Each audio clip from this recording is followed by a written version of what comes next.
Daz launched a podcast, and it's on his YouTube channel. I'll go on record as saying it's got the worst host I've ever heard. But She gonna get you, he told a John. You gonna story get tap about that now, Johnny Bomb first. Johnny Bomb first said that. I ain't seen you yet, so I got to see how you look before I start capping at you. Okay, okay.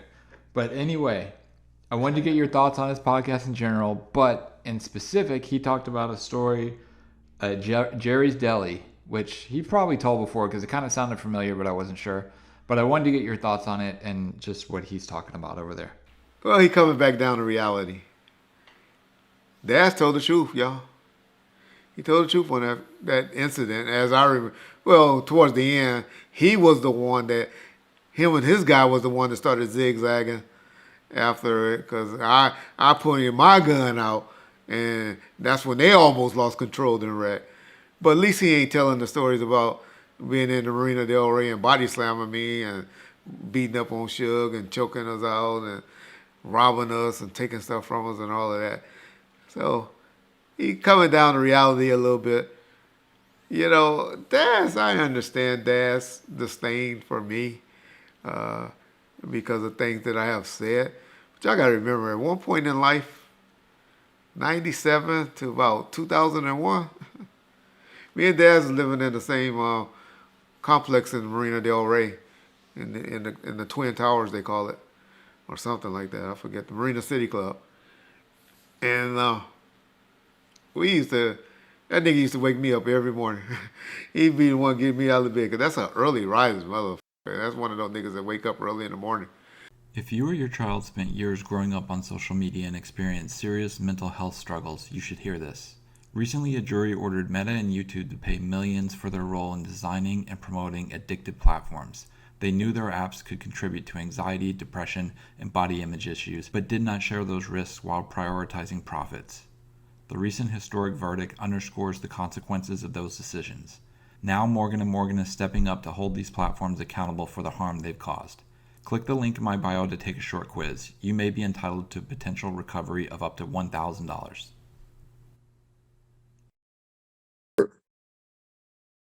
Halfway doing this video? Well, that's for Morgan and Morgan, y'all. I'm telling y'all.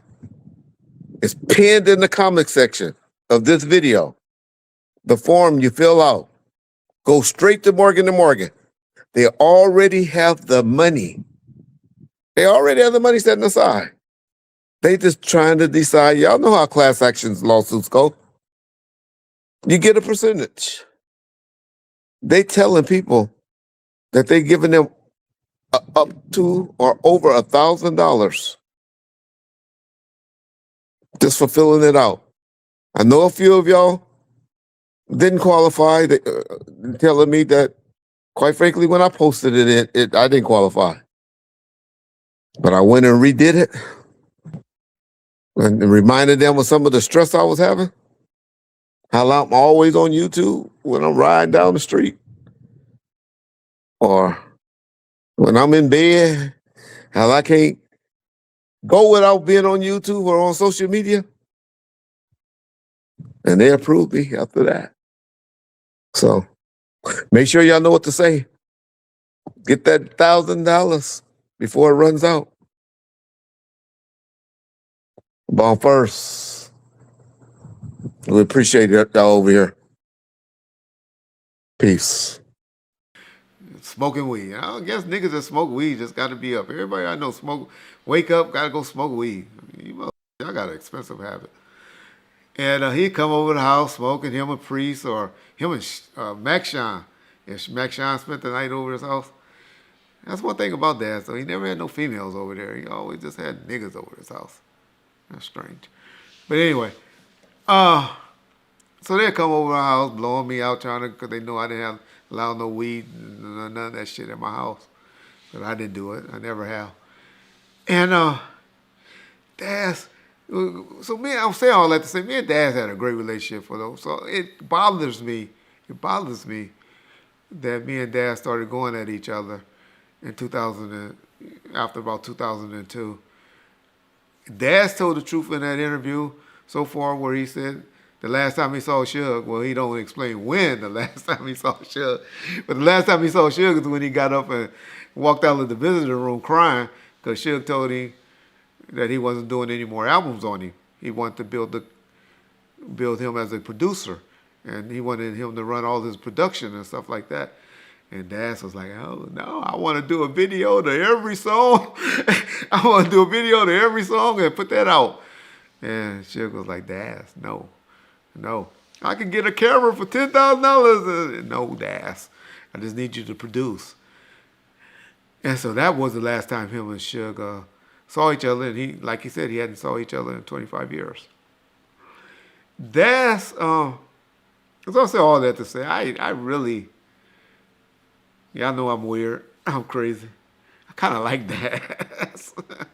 I don't really have no real major beef with Das other than he think he's a super crip.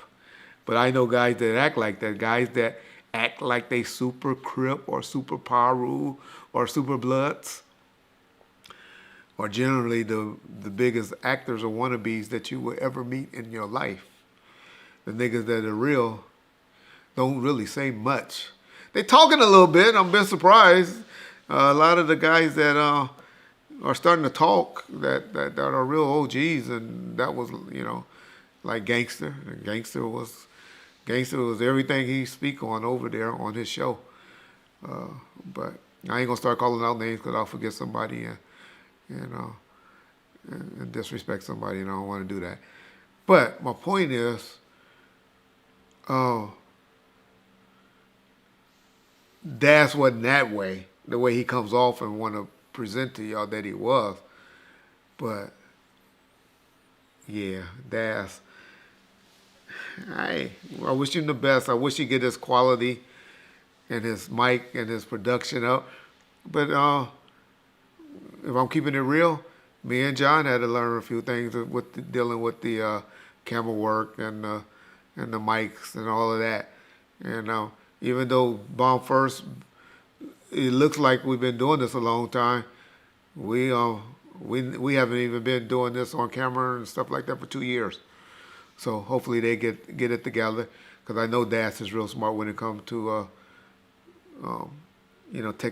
technology and stuff like that, and he get his sound quality and his background and his as y'all call my house, green screen. Yeah, stupid motherfucker. My green screen. If he get his green screen, that's the funniest shit. His green screen updated and stuff like that. It'll be a better podcast. Now, we'll touch on a few things that he's talking about. Das is openly admitting, I've been telling y'all about the Simon Says stuff. Ain't nobody forged his name. Nobody forged his name on any contracts or anything like that, so I don't know where Das going with that. Wish he stopped that lie. But I did also hear him say he's just going to wait it out before he try to get his money back right. He's going to go the route, which everybody should do, which he talking about he got about another, I guess, 5 or 6 years before he can get his rights reverted back to him. But that's just one album. That's just the Chronic. They didn't give you much credit on the Chronic, Das. The stuff that I bought from you, other than the Chronic, you know that got about 8 or 9 more years. So, yeah, we're going to be getting that situated. Glad you keep speaking on it like that, because I know they got the paperwork. And so all you doing is helping me timestamp that you all been knowing who's the owner of all that music is. But Das, hey man, shout out. Das always like to be the one to say that he sued Death Row. Well, what happened was he did file a lawsuit. All they had to do was bring my agreement with him to show that I bought everything with him from him for $75,000. And that's where Suge, playing lawyer, and just did the response. But Das forget, Death Row and Suge went through a bankruptcy. So any judgment you got, as you say, that paperwork, that judgment that you think you got, you know it's been dissolved. I'm sure your attorney, any bankruptcy attorney, will tell you that it's no good anymore. And so, and I wasn't in the bankruptcy, so that buyout between me and you was still good. But Yeah, uh, Daz did get a judgment for $25 million because Suge had just got that $100 million judgment from Harry, and he was like, "Shit, fuck it." But neither one of them will ever saw a red cent from it, and that's what's going on with that with Daz. But I wonder what Daz was talking about.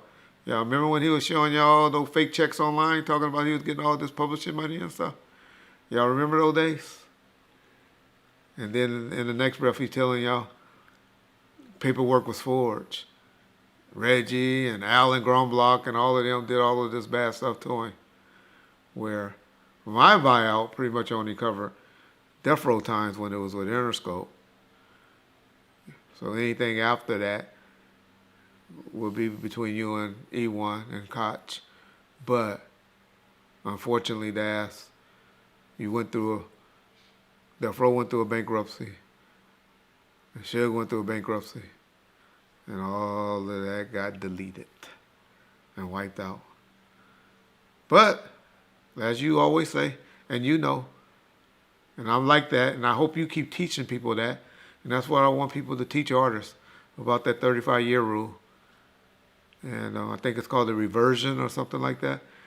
Law, keep teaching that, keep preaching that, and in 5 to 7 years, you will be doing good if you live that long. Because being that super crook, I don't know too many old grain members. That was not real. Peace.